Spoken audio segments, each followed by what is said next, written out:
जय हिंद।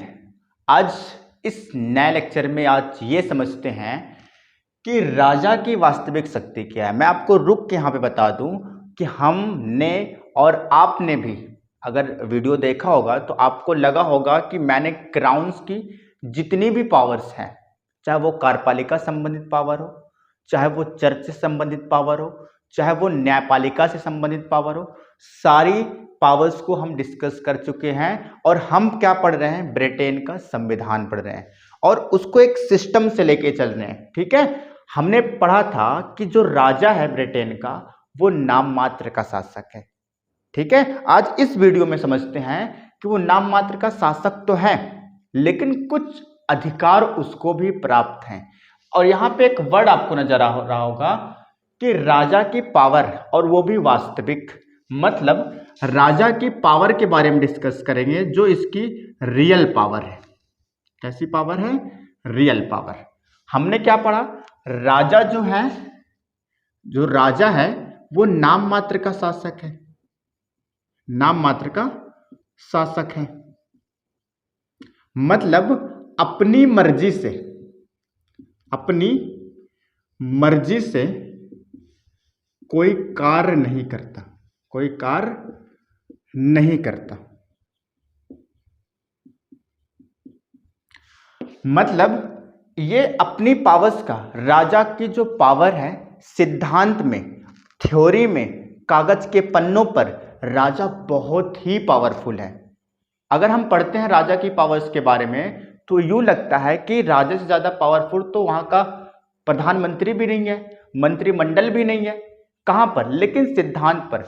अगर कागज पर हम पढ़ते हैं राजा की पावर्स को तो राजा हमें बहुत ही ज्यादा पावरफुल नजर आता है। लेकिन राजा की पावर्स का यूज कौन करता है, उस पावर्स का यूटिलाइज कौन करता है? तो राजा की पावर तो थ्योरी में ताकतवर है राजा, लेकिन थ्योरी से, उस किताब के पन्नों से उस पावर्स का यूज कौन करता है? मंत्रिमंडल करता है और प्रधानमंत्री करता है। अब आगे यहां पे क्लियर हो जाएगा कि प्रधानमंत्री और मंत्रिमंडल क्यों करता है। ठीक है, देखो राजा की जो पावर है ना, सिद्धांत में, कहां में? सिद्धांत में क्या है? पावरफुल है, बहुत ही ज्यादा पावरफुल है थ्योरी में। लेकिन व्यवहार की बात करूं, व्यवहार समझ रहे हो आप? देखो व्यवहार, रिएक्टिविटी, उस पावर को यूज करना। ठीक है, व्यवहार में, अमल में कौन लाता है? मंत्री लाता है और पीएम। ठीक है, किसकी पावर्स का यूज? राजा की पावर्स का यूज करते हैं। अब यहां पर यह समझो कि राजा तो किताबों में बहुत ज्यादा पावरफुल नजर आता है लेकिन उस सारी पावर्स का यूज तो मंत्रिमंडल कर रहा है। और कौन मंत्रिमंडल? वो मंत्रिमंडल जो लोगों के द्वारा चुनकर एक सदन में भेजे जाते हैं। ब्रिटेन के अलग अलग क्षेत्रों से, अलग अलग निर्वाचित क्षेत्रों से चुनकर उसे क्या, सदन में भेजा जाता है ताकि वो लोग जहां से वो चुनकर आए होते हैं वो लोगों के मुद्दे को उठाएं और उस मुद्दे से रिलेटेड एक कानून बन सके और विधेयक पास हो सके जिससे उन लोगों को क्या हो सके? फायदा हो सके। तो यहां पे समझो व्यवहार में क्या करता है? मंत्री बहुत ही ज्यादा पावरफुल होता है, लेकिन समझना यह है कि इन सारी पावर्स का यूज तो मंत्री करता है, लेकिन अगर राजा एक्चुअली में पावरफुल नहीं है, सिर्फ सिद्धांत में पावरफुल है, तो उसे क्या, उसको क्या खत्म कर देना चाहिए, इवन राजतंत्र को खत्म कर देना चाहिए। लेकिन आगे समझना है हमें कि राजा अगर है तो उसको कुछ रियल पावर मिली हुई है, और वो रियल पावर क्या मिली हुई है आज हम समझते हैं। ठीक है, पहली रियल पावर क्या है राजा की? पहली रियल पावर ये है किसकी? किंग की। मैं ऊपर लिख दे रहा हूं, किंग की रियल पावर। किंग की कौन सी पावर? Real power. पहली इसकी रियल पावर ये है कि ये जो मंत्री होते हैं, मंत्री से सूचना क्या करता है? प्राप्त कर सकता है, प्राप्त करने का अधिकार है। ये समझो कि जो ब्रिटेन का राजा होता है उस वह राजा प्रधानमंत्री इवन मंत्री से सूचना प्राप्त कर सकता है, सूचना मांग सकता है। सूचना मांगना कैसे?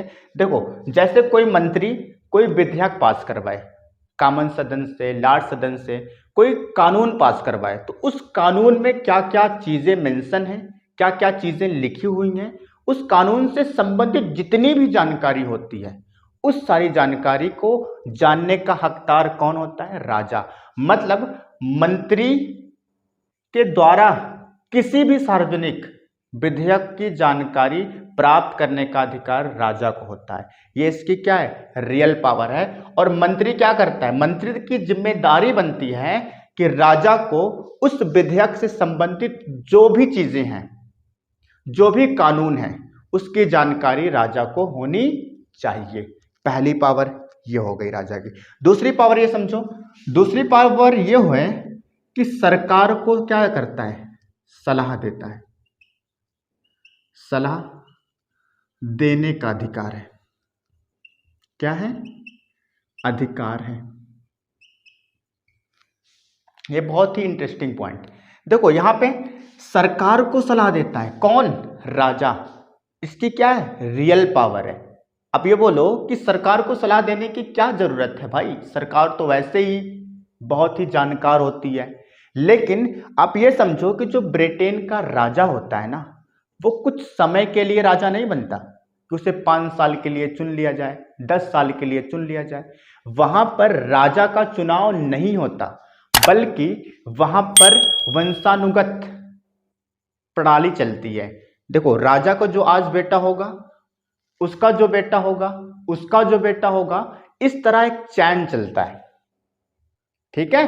तो वो क्या करते हैं, जो राजा बन जाता है वो एंड ऑफ लाइफ तक क्या रहता है? राजा रहता है, जब तक उसकी डेथ नहीं हो जाती या जब तक वो अपना उत्तराधिकारी खुद से किसी को नियुक्त ना कर ले, तब तक वो क्या रहता है? राजा रहता है। यहां पे ये समझना है सरकार को सलाह देने की फिर काम क्या है। देखो, सरकार को सलाह इस वजह से देता है, राजा जो होता है, मान के चलो राजा 50 साल तक राजा के पद पर वो रहा, और 50 साल में जो मंत्री बने या जो मंत्रिमंडल बना वो कई बार बना? 25 बार बना। कितनी बार? 25। ठीक है?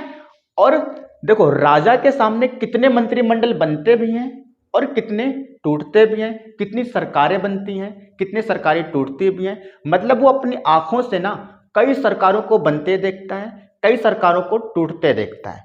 क्यों? क्योंकि उसका चुनाव नहीं होता। वो एंड ऑफ लाइफ तक, उम्र की आखिरी पड़ाव तक क्या होता है? राजा होता है।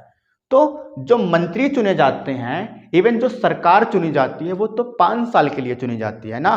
तो राजा क्या करता है, उस समय के दौरान जब 5 साल के लिए सरकार चुनी जाती है, तो उस दौरान उसको अनुभव प्राप्त होता है कि ये जो सरकार अभी चुनी गई ये कैसी है, इससे पहले जो सरकार थी वो कैसी है, ठीक है, उससे पहले जो सरकार थी वो कैसी है। क्योंकि उसका टाइम तो फिक्स होता है। किसका? सरकार का। लेकिन राजा का टाइम फिक्स नहीं होता है, वो एंड ऑफ लाइफ तक राजा रहता है। इससे ये पता चलता है कि जो ब्रिटेन का राजा होता है उसको अनुभव बहुत ज्यादा होता है, राजनीतिक अनुभव होता है, क्योंकि वो जानता है कि मंत्रिमंडल का दांव पेच क्या है, किस तरह मंत्रिमंडल बनते हैं, किस तरह टूटते हैं, ठीक है, किस तरह नीतियां सफल होती हैं। तो वहां पर राजतंत्र है। अपने इंडिया का कैलकुलेशंस करो, इंडिया का जो राष्ट्रपति होता है ना, उसको राजनीतिक तजुर्बा नहीं होता। क्यों नहीं होता? ब्रिटेन के राजा से राजनीति ज्यादा तजुर्बा नहीं होता। ब्रिटेन का राजा एंड ऑफ लाइफ तक क्या रहता है? राजा रहता है, और वो प्रशासनिक का हिस्सेदार होता है। लेकिन जो भारत का राष्ट्रपति होता है उसका चुनाव होता है, वो लिमिटेड समय तक क्या होता है, क्या होता है? राष्ट्रपति बनता है। मान लो जो इंडिया का राष्ट्रपति हैं वो 5 साल के लिए चुने गए, तो 5 साल के बाद वो रिप्लेस हो जाएंगे, तो दूसरा कोई राष्ट्रपति आएगा, तो उनको जो तजुर्बा होगा केवल 5 साल का होगा। लेकिन जो ब्रिटेन का राजा होता है उसका तजुर्बा 25 साल का, 50 साल का होता है, क्योंकि वो ताउम्र तक क्या होता है? राजा के पद पर रहता है, इस वजह से हमारे भारत के राष्ट्रपति से और ब्रिटेन का राजा से तजुर्बे में ब्रिटेन का राजा अधिक जानकार होता है।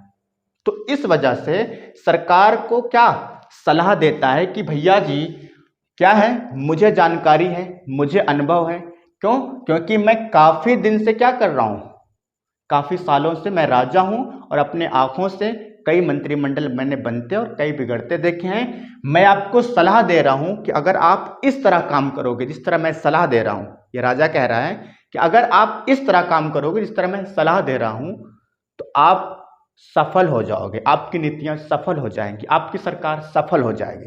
तो दूसरा काम राजा का क्या होता है, इसका अधिकार है कि राजा को सरकार को सलाह दे सकती है किसी भी मैटर पर, किसी भी सिचुएशंस पर, किसी भी कानून पर। हाँ, लेकिन यहां पे बता दूं कि सलाह को मानना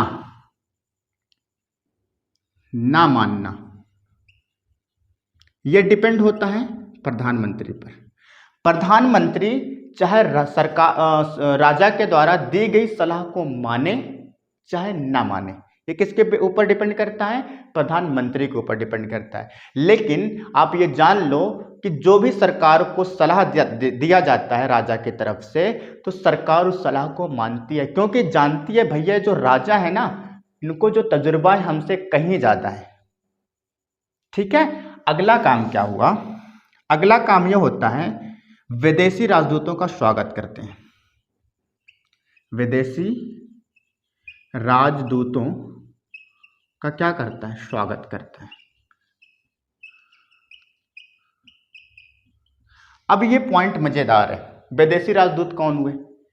विदेशी कोई राजदूत हो उसका कौन स्वागत करेगा, राजा करता है, इसका अधिकार है राजा को, प्रधानमंत्री स्वागत करने नहीं जाएगा। आप यूं समझो जैसे हमारे भारत से गवर्नमेंट की तरफ से कोई व्यक्ति किसी भी सार्वजनिक मामला, निजी मामला नहीं, सार्वजनिक मामला, सरकारी काम के लिए हमारे हिंदुस्तान से कोई व्यक्ति सरकार के द्वारा चुनकर और उसको ब्रिटेन भेजा जाए, किस मामले के लिए, सार्वजनिक मामले के लिए। ठीक है, और ये सरकार चुनकर जब किसी व्यक्ति को ब्रिटेन भेजती है तो वो क्या कहलाता है, राजदूत कहलाता है। तो जब यहां से कोई व्यक्ति ब्रिटेन जाता है सरकार की तरफ से, भारत सरकार की तरफ से, तो वह व्यक्ति राजदूत कहलाता है। और जब वो ब्रिटेन जाता है तो ब्रिटेन का जो राजा होता है उसका वेलकम करता है कि आइए भैया स्वागत है आपका। कौन करता है, राजा करता है, प्रधानमंत्री नहीं करता। ठीक है, इंडिया का कौन व्यक्ति जाएगा, जो भारत सरकार चुनकर भेजती है, आम इंसान नहीं कि हम उठा के चले जाएं, हम उठ के चले जाएं और वहां का राजा आएगा हमारा स्वागत करेगा, ना ना ना, तुम जाओ पूरा परिवार लेके जाओ। ठीक है, कोई स्वागत वागत नहीं होने वाला। ठीक है, तो विदेशी जो राजदूत होंगे किसी भी मुल्क से सरकार की तरफ से जो व्यक्ति भेजा जाता है वो राजदूत कहलाता है, और राजदूतों का स्वागत कौन करता है, राजा करता है। इसकी तीसरी पावर हो गई। चौथी पावर, ये संसद का अधिवेशन, अधिवेशन क्या करता है, बुलाता है। अब संसद क्या है, संसद का निर्माण कॉमन सभा और लॉर्ड सभा से हुआ है। इन दोनों की क्या करती है, बैठक को बुलाने का अधिकार है।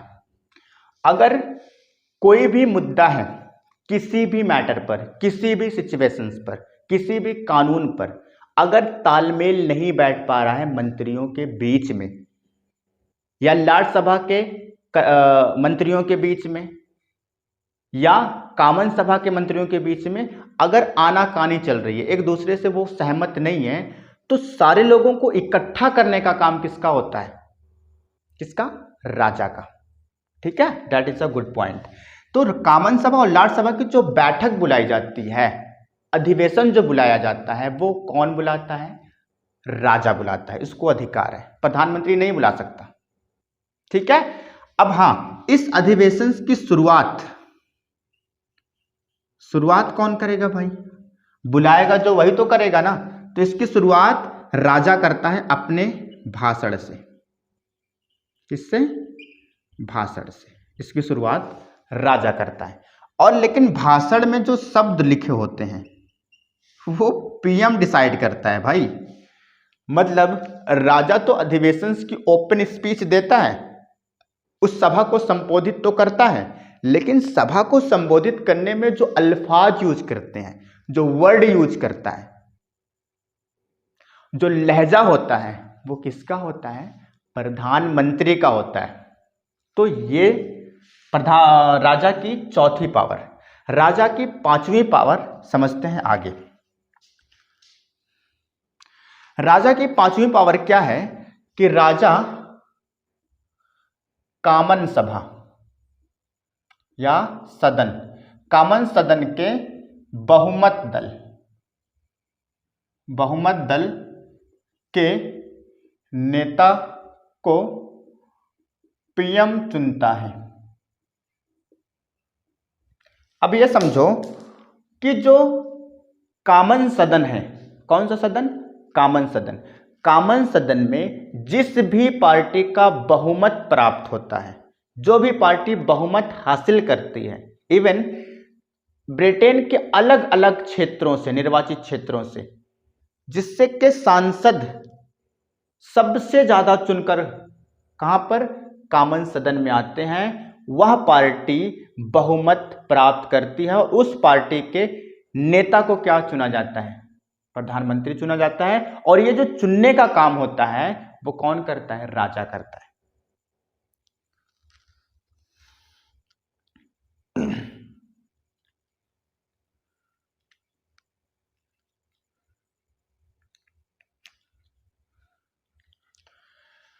अब यहां पे हम समझते हैं कि कामन सदन में बहुमत किस तरह प्राप्त होता है। एग्जाम्पल से समझते हैं, और आज समझ लेंगे ना तो इसका अगर कोई डाउट्स होगा तो वो आज से खत्म हो जाएगा, मेरी गारंटी है।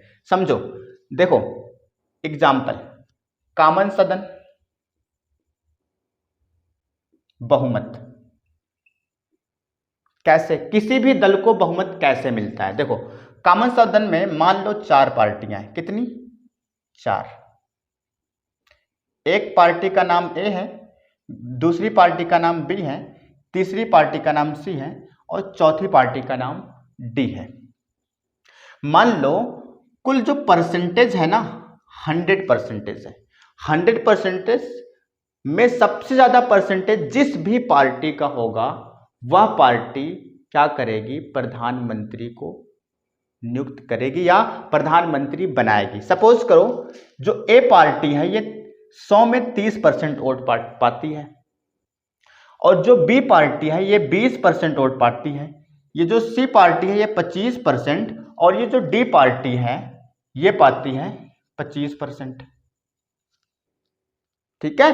अब देखो 30 20 50 हो गए, 25 25 50 हो गए, 100% है। तो आपको यहां से नजर आ रहा होगा कि जो ए पार्टी है, पार्टी नंबर ए, इसका जो परसेंटेज है ना बाकी पार्टियों से सबसे अधिक है, बाकी पार्टियों से सबसे अधिक है। तो ए पार्टी क्या होगा? ए पार्टी का बहुमत हो जाएगा, बहुमत होगा। कहां पर होगा? कामन सदन में। ठीक है। तो क्यों? क्योंकि सारी पार्टियों में से सबसे ज्यादा जो परसेंटेज है वो ए पार्टी का है। तो ए पार्टी क्या बोलेगी राजा से कि देखो हमने क्या किया, बहुमत सिद्ध कर दिया कामन सदन में। मतलब हमारे जो मंत्री चुनकर आए हैं देश के अलग अलग कोनों से, अलग अलग निर्वाचित क्षेत्रों से, तो उसमें से सबसे ज्यादा जो है मेरे मंत्री या मेरे उम्मीदवार चुनकर आए हैं, मेरे पार्टी के उम्मीदवार चुनकर आए हैं। तो एक काम किया जाएगा, तो इन पार्टी वाले क्या करते हैं? ए पार्टी वाले खुद से डिसाइड करते हैं, अपने आप में इंटरनल डिसीजंस लेते हैं कि हम में से किनको प्रधानमंत्री बनना है। जब वो आपस में फैसला ले लेते हैं तो उस फैसले से प्रधानमंत्री को जिसको चुनना होता है उसका नाम किसको दे देते हैं? राजा को। तो राजा क्या करता है? ए पार्टी से प्रधानमंत्री चुनता है। समझ में आया? क्योंकि ए पार्टी का सबसे ज्यादा परसेंटेज है बाकी पार्टियों से। अभी आके देखो कोई भी गवर्नमेंट गिर क्यों जाती है, मतलब कहते हैं कि गवर्नमेंट गिर गई, दूसरी गवर्नमेंट ने सरकार बना ली, तो वो किस तरह बना लेती है और गठबंधन का क्या खेल है, समझो। देखो एग्जाम्पल नंबर 2 से समझो। अगर मान लो बी और सी ये दोनों समझ लिए, बी बोला सी से कि भैया एक काम करो, ए पार्टी जो है ना बहुमत सिद्ध कर दी है और तुम्हारे पास भी 25% है। ए पार्टी कह रही है सी से कि तुम्हारे पास 25% वोट है और मेरे पास भी 20% वोट है। बी कह रही है कि मेरे पास 20% वोट है और सी कह रही है कि मेरे पास 25% वोट है। ये कह रहे हैं कि देखो भैया हम आपस में समझ लेते हैं और आपस में समझकर हम क्या करते हैं, एक दूसरे को समर्थन दे देते हैं। देखो बी प्लस सी ने क्या किया, गठबंधन कर लिया, एक दूसरे को समर्थन दे दिया। तो बी का जो परसेंटेज वोट था 20% और इसका जो था 25% प्लस हो गया, तो दोनों का बढ़ के 45% हो गया। ठीक है, अब जब 45% हो गया तो ये किंग से बोले कि कॉमन सदन में बहुमत किसको हो गया, बी प्लस सी पार्टी को हो गया। मतलब गठबंधन की जो पार्टी है इन पार्टी का परसेंटेज ए पार्टी से ज्यादा हो गया। अब जब ए पार्टी से ज्यादा इनका परसेंटेज हो गया तो ये पार्टी क्या हो जाएगी, ए पार्टी गिर जाएगी, इनकी सरकार बहुमत सिद्ध नहीं कर पाएगी क्योंकि परसेंटेज के मामले में ये दोनों ज्यादा हो गए। तो अब क्या होगा, किंग बी और सी में से जो भी पार्टी डिसीजंस लेगी जिस भी व्यक्ति पर कि इस व्यक्ति को प्रधानमंत्री बनाया जाए, तो बी और सी जब आपस में समझ लेंगे तो उसका नाम दे दिया जाता है राजा को और राजा क्या करेगा, बी और सी दोनों पार्टी में से किसी एक व्यक्ति को क्या कर लेगा, प्रधानमंत्री चुनेगा। ठीक है, अब जब ये पार्टी बन गई, मतलब बी और सी का जब प्रधानमंत्री बन गया तो ए का जो ए पार्टी थी इसके अंदर खलबली उत्पन्न हो गई। उत्पन्न समझते हो ना, उत्पन्न हो गई। ठीक है, तो ए पार्टी जो बोलेगा जाएगा डी के पास, डी से बोलेगा भैया बड़ी दुख में हूं, क्या हो गया, बोला कि प्रधानमंत्री अभी तक तो हम रहे ने, लेकिन अब दूसर जने गठबंधन कही के सरकार बना लें और हमारी सरकार गिरा दें। तो ए वो जाएगा डी के पास और डी बोलेगा कि फिक्र काहे करते हो, तुम मुझसे गठबंधन कर लो, जब हम तुम मिल जाएंगे तो ये तो आप ऑटोमेटिक खत्म हो जाएंगे। तो एफ की एंट्री फिर से होती है, घमासान एंट्री, ए प्लस डी जब आपस में मिले इन्हीं तरह, तो इन्होंने भी ने क्या किया, गठबंधन कर लिया। सरकार का खेल बड़ा निराला। ठीक है, ये अपने फायदे के लिए कुछ भी कर सकते हैं। तो जब ए पार्टी का 30% और डी पार्टी का 25%, 30% और 25%, जब ये दोनों मिले तो बन गया कितना, 55%। कितना, 55% बन गया। अब जब 55% बना तो इस पार्टी से बोला भैया हमने क्या किया, कॉमन सदन में हमने जो गठबंधन की सरकार बनाई, सॉरी गठबंधन जो किया, तो गठबंधन से हमारा जो बहुमत है वो सिद्ध हो गया तुमसे भी ज्यादा। तुम्हारा तो 45% था, मेरा देख लो 55% है। तो राजा बोलेगा कि भैया इनको पीएम, इनकी सरकार गिरा दो और तुम्हारी सरकार बना देते हैं। तो अब इनमें से क्या हो जाएगा, एक व्यक्ति पीएम चुनेगा। ठीक है, इस प्रकार इन सभी लोगों की नौटंकी चलती है। ठीक है, सरकार कुछ भी कर सकती है, अपने फायदे के लिए दुश्मन से भी हाथ मिला सकती है। अब आपको इतनी बात समझ में आई, आई होप आपको बहुत अच्छे से समझ में आया होगा। इसके आगे कंटिन्यू करते हैं।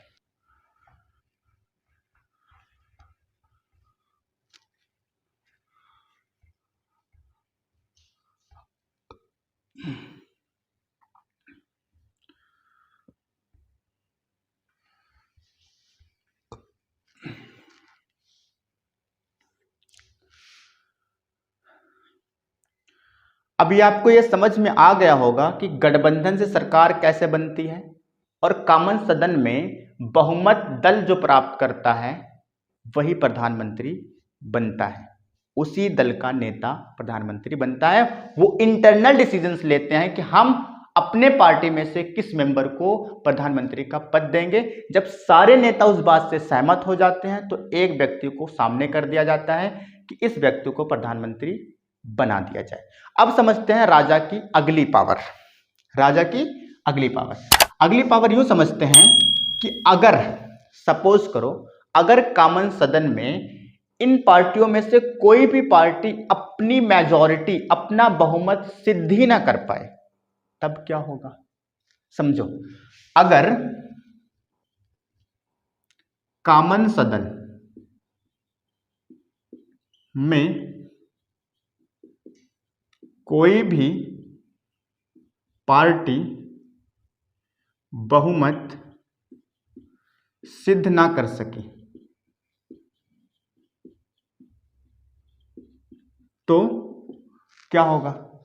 अगर कॉमन सदन में इन पार्टी में से कोई भी बहुमत सिद्ध ना कर सके और एक दूसरे से खुद ही खफा हो, गठबंधन भी ना करें, तब क्या होगा। तब ये होगा, जो किंग होगा ना, ये स्वयं से क्या करेगा, अपने विवेक से, अपने अनुभव से, मैंने बताया था इसको अनुभव बहुत होता है, अनुभव, अपने अनुभव से क्या चुनता है, पीएम को चुनता है। लेकिन ये पावर्स का यूज कब करता है राजा, जब कॉमन सदन में किसी भी पार्टी का बहुमत ना हो। जैसे हमारे लोकसभा में अगर बीजेपी गवर्नमेंट को गिराना होगा,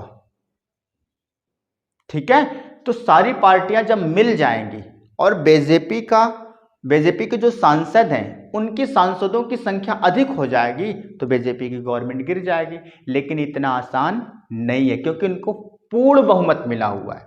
जिनको जितना बहुमत का एक क्या बोलते हैं लाइनिंग होती है, उस लाइनिंग से भी ऊपर जा चुके हैं, ठीक है। तो इतना आसान नहीं होता है।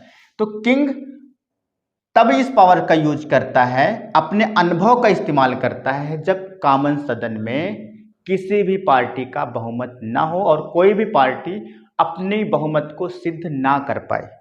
तो स्वयं राजा क्या करता है, डिसीजंस लेता है कि वो अपनी मर्जी से किसी भी व्यक्ति को प्रधानमंत्री चुन सकता है। और ऐसा केस में 2 बार हो चुका है।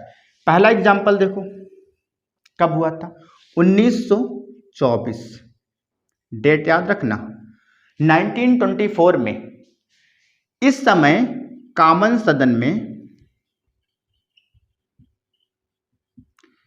किसी भी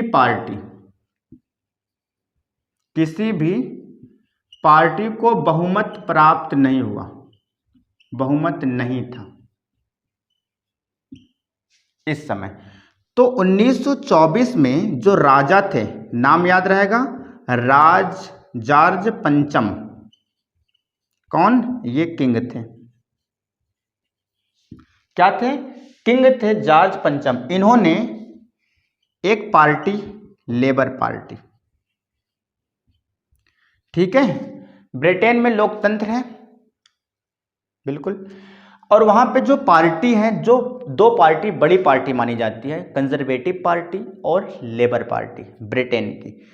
तो उस समय 1924 में जब कॉमन सदन में कोई भी दल अपना बहुमत सिद्ध नहीं कर पाया, तो उस समय के जो राजा थे जॉर्ज पंचम, उन्होंने लेबर पार्टी के नेता जिनका नाम था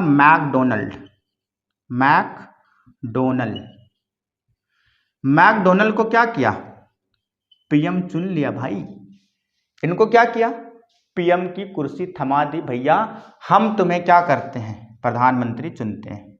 कब हुआ था, 1924 के केस में। एक और केस समझते हैं, देखो 1923 आता है। 1923 में पीएम के पद से इस्तीफा दिया, किसने, पीएम कौन था, बोनर ला ने क्या किया, इस्तीफा दे दिया। और क्यों इस्तीफा दे दिया, क्योंकि इनकी तबीयत बहुत ही ज़्यादा खराब थी, ठीक है। इनको स्वास्थ्य अच्छा ना होने की वजह से इन्होंने क्या किया, प्रधानमंत्री के पद से इस्तीफा दे दिया। तो उस दौरान राजा ने अपनी पावर्स का यूज करते हुए, कौन, ये नहीं, राजा जॉर्ज पंचम, ये नहीं, राजा जॉर्ज पंचम ने क्या किया, अपनी पावर्स का यूज किया और बोल्डविन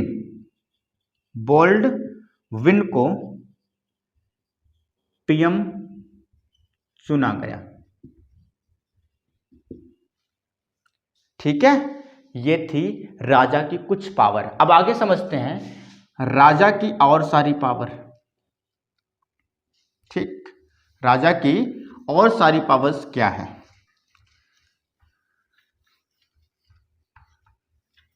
देखो, अगर ये सारी पावर तो राजा की है, जैसे हमारे हिंदुस्तान में, भारत में जब राष्ट्रपति कहीं चला जाए या अनुपस्थित हो, अपनी ड्यूटी पर ना हो, तो उस समय राष्ट्रपति के जितने भी कार्य होते हैं, जितनी भी पावर होती है, उस सारी पावर्स का यूज उपराष्ट्रपति करता है। ठीक है, उसी प्रकार ये सारे जो कार्य नजर आ रहे हैं, जो सारे काम करता है राजा, किसी को चुनना, ठीक है, अधिवेशन बुलाना, ठीक है, तो ये सरकार को सलाह देना, तो ये सारे जो काम करता है राजा करता है। लेकिन राजा ना हो तो लॉर्ड चांसलर करता है। कौन? लॉर्ड चांसलर करता है। राजा की अनुपस्थिति में सारे कार्य कौन करता है? लॉर्ड चांसलर करता है। अगला काम क्या होता है? कॉमन सदन। कॉमन सदन के नेता ही प्रधानमंत्री बनते हैं या बनता है। अब आपको मैं बार बार बता चुका हूं कि कॉमन सदन का नेता ही प्रधानमंत्री क्यों बनता है, क्योंकि कॉमन सदन में जो भी सांसद, जो भी लोग चुनकर कॉमन सदन में आते हैं, वो लोगों ने उनको चुना होता है। लोग क्या करते हैं? एक उम्मीद से, एक भरोसे से उन्हें चुनते हैं ताकि वो लोगों के मुद्दों को उठाएं और उनसे रिलेटेड कोई भी इशू हो, कोई भी प्रॉब्लम्स हो, तो जन कल्याण से संबंधित कोई भी अच्छा काम करना हो, तो क्या करते हैं? कानून का निर्माण करते हैं वो लोग जो अलग अलग क्षेत्रों से चुनकर आते हैं। जैसे मान लो कोई व्यक्ति है श्याम, ठीक है, और ये स्कॉटलैंड, कहां से? स्कॉटलैंड से चुनकर आया, और ये श्याम कहां गया? कॉमन सदन में। और मैं बता दूं, श्याम नाम का कोई व्यक्ति ब्रिटेन में है नहीं, क्योंकि भैया के नाम इतने खतरनाक होते हैं, जबान लड़खड़ा जाती है नाम लेने में। तो ये तो हमारे जुबान से निकल रहा था, तो मैंने बोल दिया कि श्याम। मान लो श्याम जो है स्कॉटलैंड से कॉमन सदन के रूप में चुनकर आते हैं, मंत्री के रूप में या उम्मीदवार के रूप में चुन के आते हैं, तो ये क्या करेंगे? स्कॉटलैंड से संबंधित, क्योंकि यही से चुन के आए ना, स्कॉटलैंड से संबंधित जो भी प्रॉब्लम्स होगी वहां के निवासियों को या वहां के जन कल्याण के लिए, सभी काम ये कहाँ के करेंगे? यहां से रिलेटेड काम करेंगे। ठीक है, इनका टच जो होगा वो स्कॉटलैंड होगा। तो इसी तरह अलग अलग क्षेत्रों से लोग चुनकर आते हैं और अलग अलग क्षेत्रों का क्या होता है? विकास होता है। ठीक है, तो अब देखो, कॉमन सदन के जो नेता होते हैं वही प्रधानमंत्री बनते हैं, क्योंकि इनके जो मंत्री होते हैं ना, लोगों के रिप्रेजेंटेटिव होते हैं, लोगों के प्रतिनिधित्व होते हैं, रिप्रेजेंटेटिव होते हैं। कॉमन सदन के जो मंत्री होते हैं वो लोगों के द्वारा चुनकर आते हैं। और एक आखिरी काम किसका? क्राउन का। आखिरी काम ये हो, किंग क्या कर सकता है? संसद को भंग कर सकता है, संसद को भंग कर सकता है।